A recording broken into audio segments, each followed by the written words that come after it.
तो वही उज्जैन में मुख्यमंत्री डॉक्टर मोहन यादव के मुख्य आतिथ्य में आयोजित अहिल्याबाई होलकर जी के जीवन पर नाट्य मंचन की सीधी तस्वीरें आपके टेलीविजन स्क्रीन पर। तो चट्टान की तरह अपनी व्यवस्था के आधार पर, और कितना आश्चर्य लगता है, मल्हारराव जी ने अपनी बहू को सिलेक्ट किया, चयन किया, तो चयन एकदम जंगल से गुजरते घोड़ों के बीच एक बच्ची महादेव को रेती के आधार पे बना करके बाल काल से बनाकर बैठी है, और ऐसे में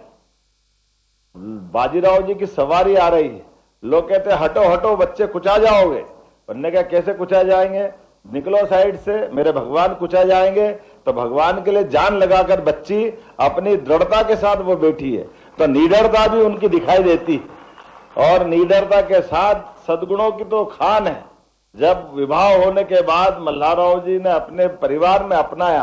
तो उसको लिए शस्त्र शास्त्र सब प्रकार की शिक्षा दीक्षा दे करके एक भविष्य के लिए। और जब खांडेराव जी खुद के जीवन में भी, कितना आश्चर्य लगता है कि पति का धर्म क्या होता है, लेकिन खांडेराव जी का जीवन संक्षिप्त तो था, लेकिन युद्ध के काल में एक बार खांडेराव जी ने बड़ी मुहिम पे बड़ी विजय प्राप्त की, और बड़ी विजय प्राप्त करने के लिए बड़ा धन असबाब लेकर आए, और लेकर के धन अपने पास रख लिया। अहिल्या माता को मालूम पड़ा, उनने उठा के पूरा सरकारी खजाने में डलवा दिया। अब वो अपनी पत्नी से बोलते कि ये तो मेरे अपने पुरुषार्थ का है, तुमने सरकारी में कैसे डलवा दिया। उन्होंने कहा बिना फौज के लड़ लेते क्या, सरकार की फौज से लड़े हो तो ये सरकारी हो जाएगा।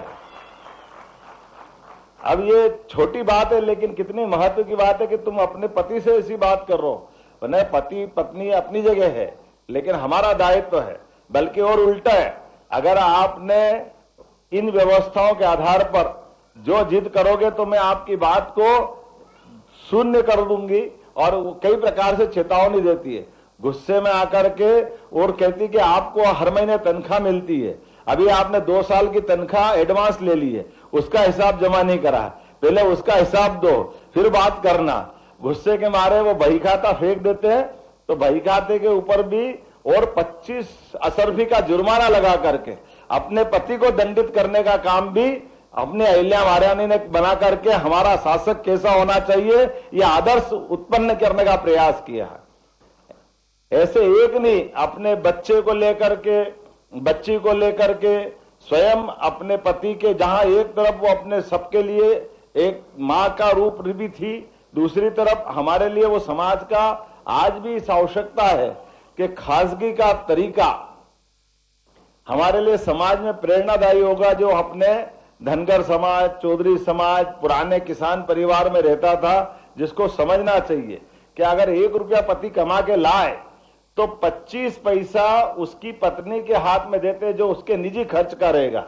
उस 25 पैसे पे किसी का अधिकार नहीं, पत्नी को जो मर्जी आए करे, घर चलाने के लिए आप 75 से चलाओ, ये पति की जवाबदारी। और उस बलबूते पर गौतमा बाई की वो बहू थी, लेकिन गौतमा बाई ने अपने मल्हारराव जी के जमाने की जो धनराशि थी, उनको शादी में जो मिला वो उस समय की 18 करोड़ से ऊपर की राशि थी। तो अपने पूरे शासनकाल में सरकार की व्यवस्था के माध्यम से एक एक चीज का हिसाब रखते हुए सारे काम तो अपने राज्य व्यवस्था के करे, लेकिन जो देश के अंदर बाकी के हिस्से, घाट, पुल, पुलिया, नर्मदा के किनारे से लेकर के गंगा के किनारे तक, उधर मानसरोवर से लेकर बद्रीनाथ तक, धर्मशाला, अन्न क्षेत्र, घाट, सब प्रकार के निर्माण कार्य, और अधिकांश उस समय के वो ज्योतिर्लिंग जो मुगल काल में ध्वस्त कर दिए गए थे। हमारा सोमनाथ का ज्योतिर्लिंग जो पहला ज्योतिर्लिंग है सोमनाथ में, जो बाद में सरदार वल्लभ भाई पटेल ने अभी जो हम दर्शन करते वो नया बना है, लेकिन पुराना तो हमारी अहिल्या महारानी ने बनाया। और वहां भी बनाया जहां कई सारे गैर धर्मावलंबी थे, कि गैर हिंदू धर्म के लोग राजा थे, लेकिन सबके बीच आज बनारस में भी अगर पूजा करते हैं तो हमें इस बात का गर्व है, वो अहिल्या महारानी के द्वारा दिया गया हमारा अभूतपूर्व भगवान बाबा विश्वनाथ का मंदिर अहिल्या महारानी ने ही वो मंदिर बनवाया था। इसीलिए उस मंदिर के अंदर भी अहिल्या महारानी की अपनी स्वयं की छोटी प्रतिमा भी बनाई हुई। ऐसे एक नहीं कई प्रकार के मैं मान के चलता हूं, हमारे सनातन धर्म की ध्वजा को धारण करके जिस प्रकार से अहिल्या महारानी ने पूरा जीवन जिया है, अपने जीवन में पहले तो वो पति के शरीर छोड़ने के साथ ही सती होने जा रही थी, लेकिन उनके सास और ससुर ने समझाया, तो समझाने के आधार पर एक तरह से उनके उस द्रवित होते हुए भाव को समझ करके उनने अपने आप को बंधन में लाकर अपना मार्ग शासन व्यवस्था की तरफ बढ़ाया। लेकिन शासन